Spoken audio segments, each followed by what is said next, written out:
Fort McMurray fire started on May 1st, 2016 in the southwest part of Fort McMurray, Alberta, Canada. On the 3rd, it swept through the community, burning down 2,400 homes and buildings, facing the largest wildfire evacuation in Alberta's history. Since then, the fires have continued to destroy forestry as well as humanly developed land, costing the government over $2.9 billion. It is estimated that $9 billion will be needed to fix the community back to the way it was. The Prime Minister, Justin Trudeau, has called for global help in containing and solving the issue. The fires are still continuing to destroy land, but water, food, and shelter has been donated in order to help the locals stay safe and alive. As of right now, there is one death at the moment, but if the fires are not contained, many more deaths will begin to come. Let's take a look at the key image. I chose this to be the key image because it shows how horrible and large the issue truly is. The fires can be seen almost hitting the road that many are using as a route to escape. It can also be clearly seen that the fire has destroyed local land and residents, wiping away what used to exist. The amounts of smoke entering the air will not only affect the citizens escaping from Fort McMurray, but citizens hours away have recorded to have felt the effects of the smoke. This provides a realness to the fact that people are still in the city and fighting to leave before they lose their lives. Let's take a look at the stakeholders. Primarily, there's the local citizens of Fort McMurray. Then there's the citizens of Alberta as a whole. Of course, the Canadian government is included in that. And with the oil companies very close, their trading can be limited, so they are, of course, a part of the stakeholder category as well. Nearby countries, such as the US, Mexico, who we trade with and we like to communicate with. Countries sending helpful resources, such as Europe, the US, stuff like that. There's families of the members who live in Alberta. Of course, that can be uncles, aunts, parents. Next, there's the local company owners and workers. These people are affected because their employees aren't necessarily able to come to work, which can affect them entirely. Next, let's look at the scope of the issue. So the issue can be looked at globally, as other countries are needing to help the Prime Minister in sending over resources. These global people are also affected in the trade market as well as the stock market. Next, the regional scope. The fires have affected Alberta as a whole because everyone in Alberta is really scared if it might reach their part of the land. The issue is costing Alberta endless amounts of money in order to protect citizens and make sure no one else dies from the issue. Secondly, there's local. Local citizens have lost their homes, their items, and some even their pets. They are without food, water, and shelter, and this puts them in a dangerous position. The class gap can affect this as well.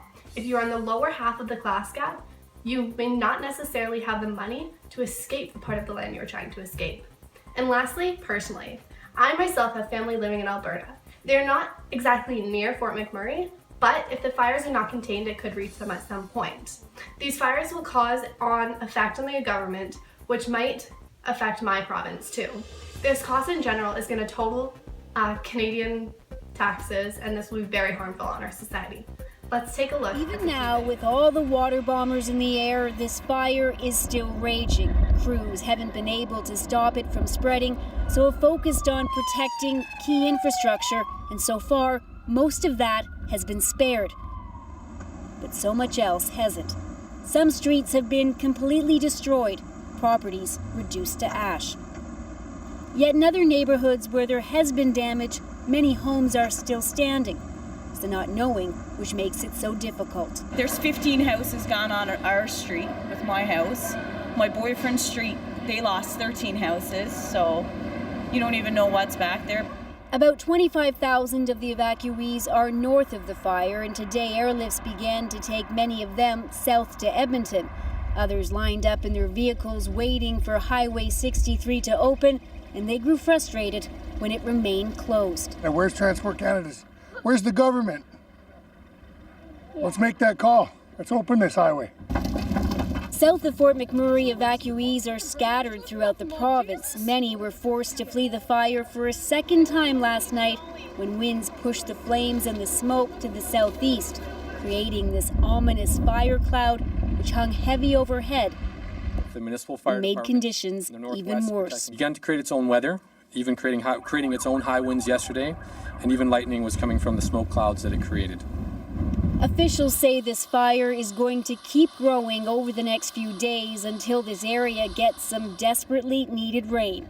There's still no sense of when people may be able to return to Fort McMurray, and the gravity of what just happened is now hitting them. The adrenaline is gone, the panic, and now it's just the waiting game, and you start getting frustrated, you get angry, you want to go back, you feel helpless.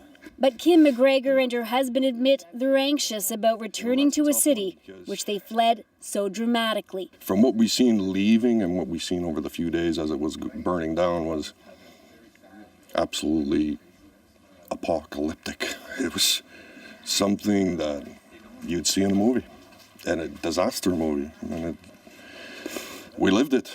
I'm scared to go back. I'm scared to see. Very frightening to see, yeah.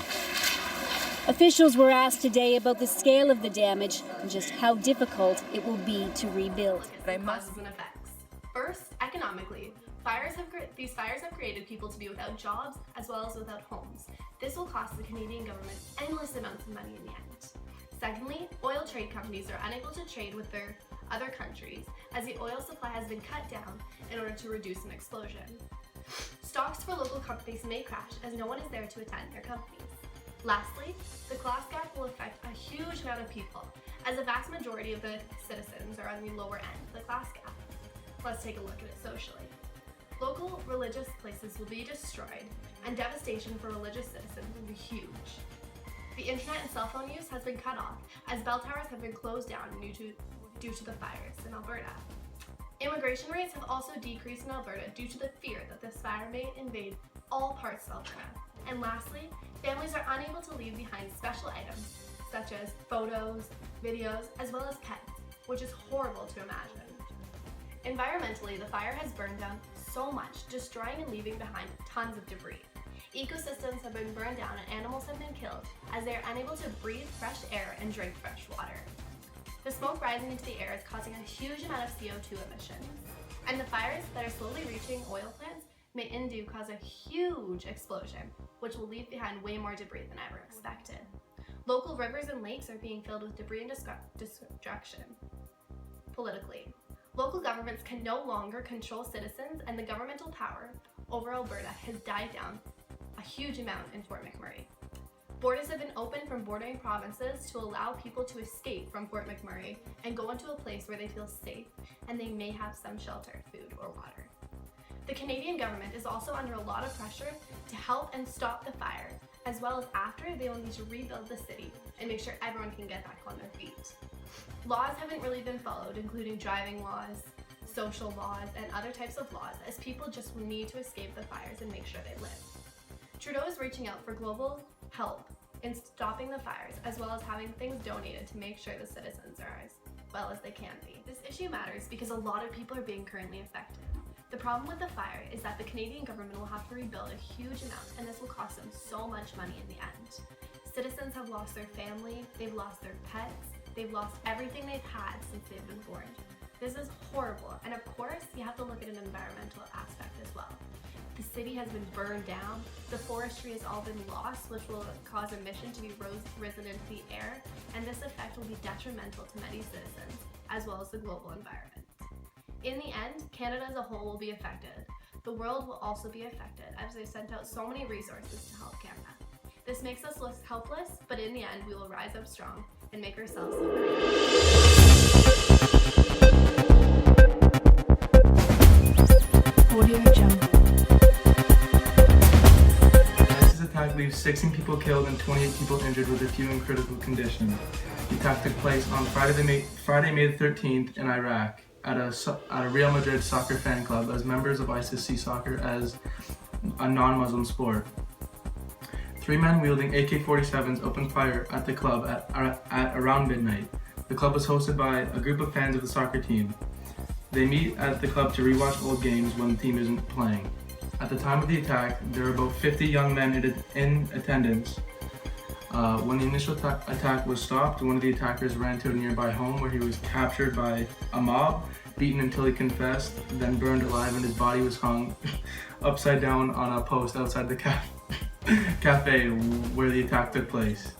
Another attacker ran off to a nearby vegetable market and set off his explosive vest after being cornered by members of a mob and security forces. Police forces in Iraq are currently looking for the last attacker, and police also say that they're on high alert due to worry of another attack ensuing. The Real Madrid Soccer Club members stated that they would wear black armbands in the next match to honor those lost in the attack. Those of the issue are the people that live in the areas where ISIS is present. These people are the biggest stakeholders because the attack happened over a sport that is very popular in Iraq and is something that many people support on a daily basis.